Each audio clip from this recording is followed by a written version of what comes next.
Hey everybody, it's Korie with CVMA, and today we're here to talk about the horse stance. So we're going to start right away with the structure of the horse stance. The horse stance is a 50-50 stance. So weight is evenly distributed between both feet. So one leg is not the support, one leg is not the stabilizer. They're both doing the same job in this stance. So to step out in a horse stance, what we're going to do is put our feet together, and it's going to look similar to the way we move in a back stance. So if I was going to step out with my left leg, I'm going to take my right leg and I'm going to turn it 90 degrees just like we did with the back stance. The difference here is, instead of leaving this foot where it is and just stepping straight out, I'm going to bring the front foot in the middle of my back foot here. That's going to help us maintain this straight line as we step out into the stance. Just like the front leg or the front stance and the back stance, I'm going to draw the line across my toe, pick up, set my heel at the line, draw the line again, pick up, set my heel on the line. Again, in this stance, just like the back stance, I'm going to move it about a half of a step more just for my personal comfort. Again, people are going to be a little bit different here, but between 2 and 3 foot distances in between your feet in this stance.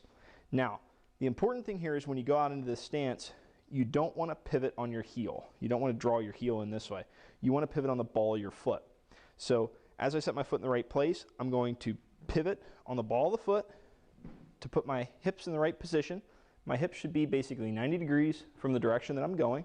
Feet are in line, and all 10 toes are 90 degrees to the direction that I'm going. So my body's facing 90 degrees out, so are all of my toes. You don't want your toes facing inward, and you don't want your toes facing outward. So everything is going straight forward. Now what I'm going to do here is I'm going to imagine I'm gripping the floor with the outsides of my feet. So outside here, the outside 2 toes, all the way down to my ankle, I'm going to grip the floor with that outside of my foot. So you don't want the pressure to stay inward on the horse stance because it's going to draw your knees in. So we want the knees to go out. So similar to the idea of the back stance, someone pushing those knees out and opening the hips, same idea applies here. So all I'm going to do, I'm going to keep my hips in the center of this stance. So I don't want to lean left or right, in or out. I want to stay straight up, and I'm going to sit straight down. Now I'm not going to sit like I'm sitting in a chair where I'm going to push my hips out and I'm going to fall into the chair. I'm going to go straight down. And as I do, I'm going to imagine my hips being rolled up underneath me and sitting straight down toward the floor. So just going to bend at the knees, keeping the hips and the back straight. I'm going to go straight down toward the floor, knees over top of the feet, but not leaning in. So knees right over top of the feet, and hips are rolled up underneath me, so not sticking the hips out this way. Rolled up straight, back straight. I'm going to take my hands, turn them over, put them right at the ribs, and look in the direction that I'm going. So this is general structure for a horse stance. Now, a couple keys. Again, feet going straight, gripping with the outside of the feet, so not letting the knees come in, and hips remaining in the middle of the stance. So going this way, it'd be the same idea. So I'm going to start my feet out this way.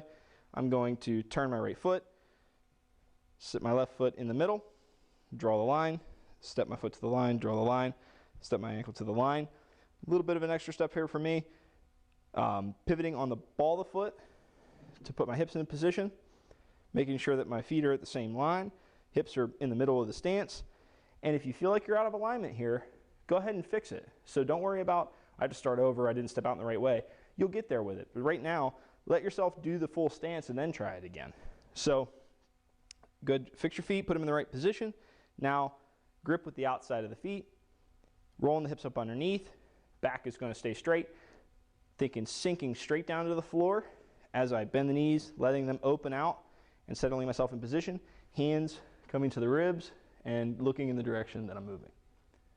So that's the basic structure behind a horse stance. Now, a lot of times with this one, people really want to go real low with this stance, and you see it all over the place. There's part of that that is beneficial, right? So you're going to get a nice leg challenge out of that. Get the legs real nice and strong.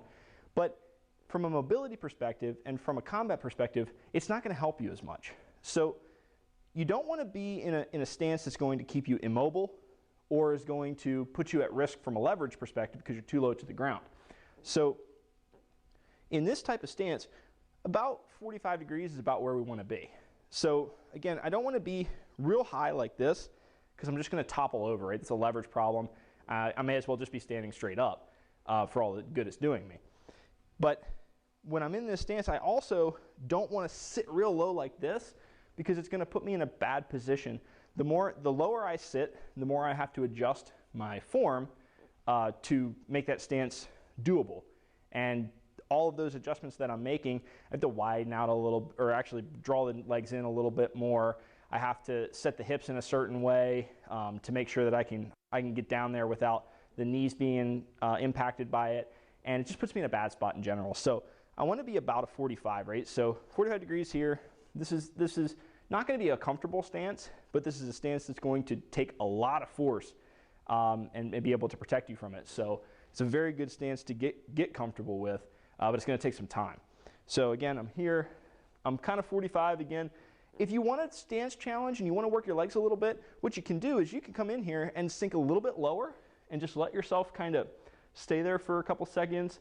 You can time yourself. We have people that stay there 3 minutes, 5 minutes. They want to work their legs a little bit. But just know for combat, it's about a 45 is where you want to be.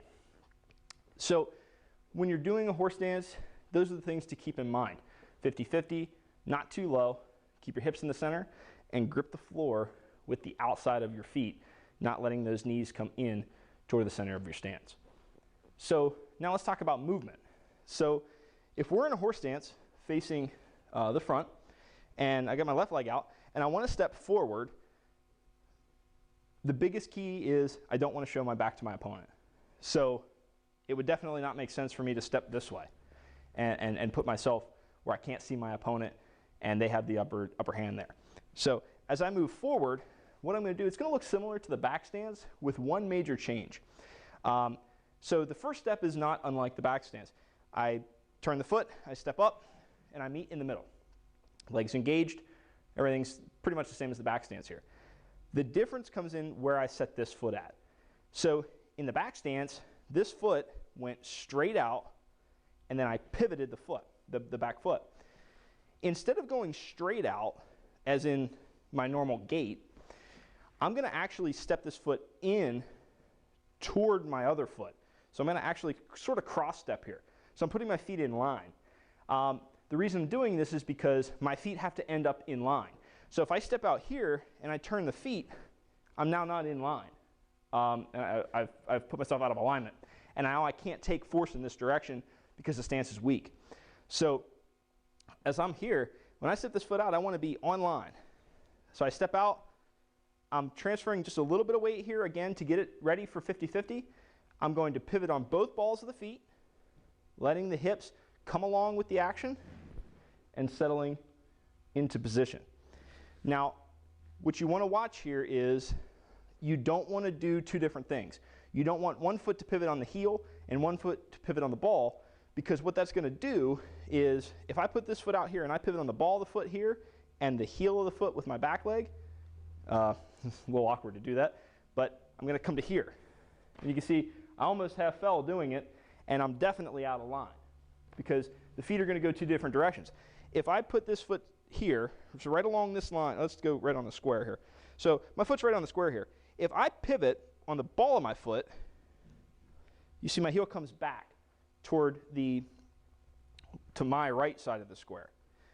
But if I put my foot in the same position and I pivot on my heel, my foot goes to the left, to my left side of the square. So if your feet are doing two different things, they're going to end up kicking out in different directions, causing you to be offline when you settle into your final stance. So we want the feet doing the same thing. So as I step forward, I get into position, I step this foot straight out on the straight line, I transfer the weight, start going to 50-50, pivot on the balls of both feet, settle, and I'm in my horse stance.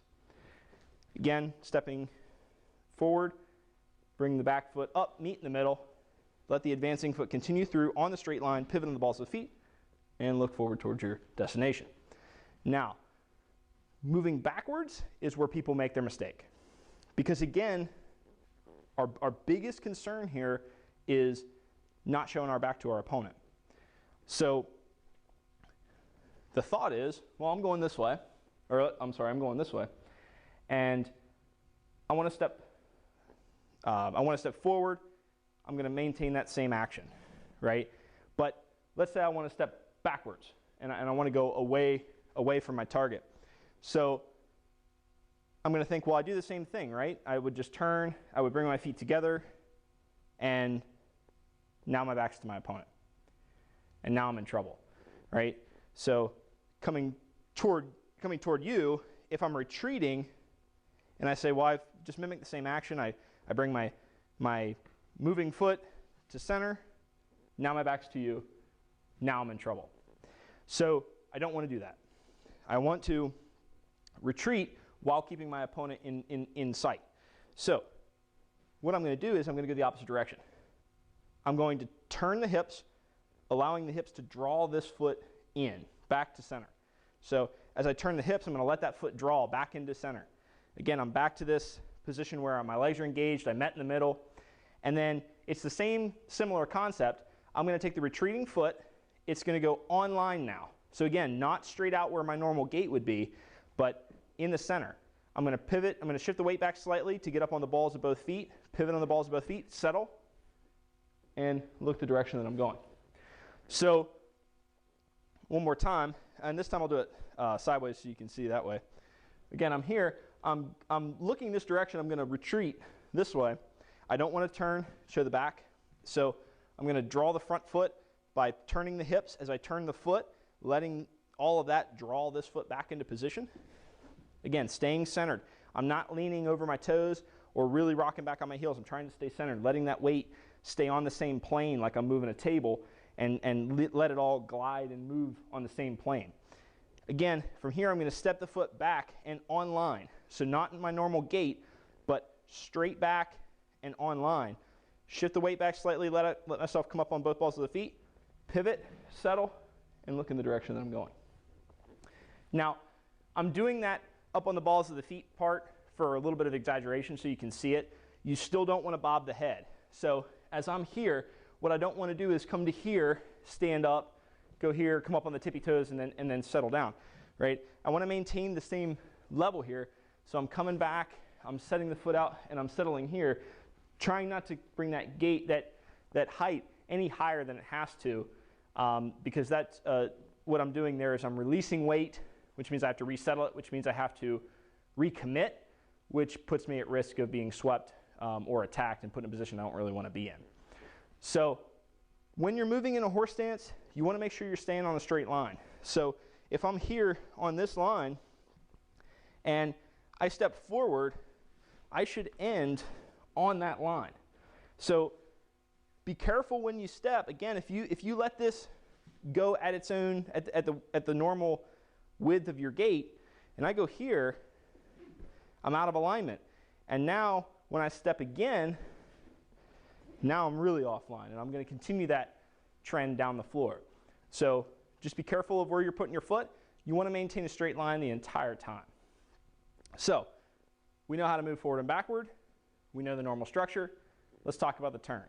Turn is probably one of the easiest things you're going to do in the martial arts because really from the shoulders down, you don't do anything.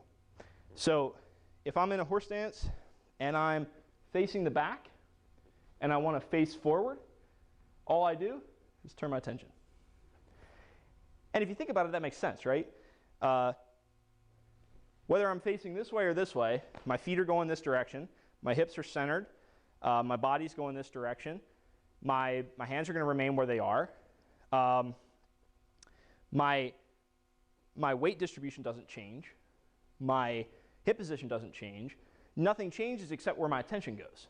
So it would make sense in this stance if I wanted to turn the other way, all I do is turn my head. If I have my hands out, then all I have to do is move my head and my hands. Have to switch then to come with me. But other than that, nothing down here changes. So when you're turning in a horse stance, this is the one stance where you have to avoid that compulsion to move your feet, to move your hips, to move your weight, and just isolate it all to your head, your attention, and your hands if they're up. Which can be a little difficult because in every other stance that we have, you've got to move a foot, you've got to transfer weight, and then you have to transfer your attention. So just something to recall as you're going through these stances, break that compulsion on the horse stance, let yourself just turn your attention to where it's supposed to go. So horse stance in review, it's a 50-50 stance. Hips are directly in the center, so no shifting out to either side. Proper joint stacking is really important here, right? Knees to feet. Gripping the floor with the outside of your foot, not the inside, letting the knees draw in, or not with the flat of the foot, letting the knees sort of also draw more toward an angle toward the big toe, putting you in a bad spot. As you're settling, hips are centered, rolled up underneath you, right? So hips aren't going out, breaking the structure of your stance up. And it's 45, right? So not sitting real low, not standing real high. 45 is a good position for this. In classes, we'll ask you to go a little lower just to give you a little bit of a leg test. But again, combat's going to be about 45.